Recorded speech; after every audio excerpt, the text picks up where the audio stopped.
Che legame c'è o ci può essere tra la poesia e l'architettura?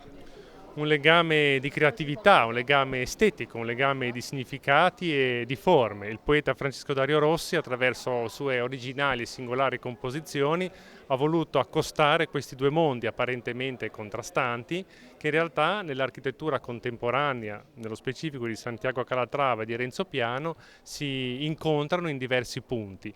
E questi incontri li abbiamo voluti raccontare in questi dialoghi, in questi 5 dialoghi che accostano queste diverse arti. Ecco, in particolar modo questa unione come avete cercato di renderla fruibile al pubblico? L'idea è stata quella di arricchire la percezione e la lettura delle poesie con l'immagine dell'architettura, in maniera tale che la suggestione poetica venisse amplificata dall'opera anche artistica dei fotografi che ritraevano e ritraggono le architetture di tutto il mondo. Come può la geometria entrare nella poesia? Come è riuscito a modellarla a livello poetico?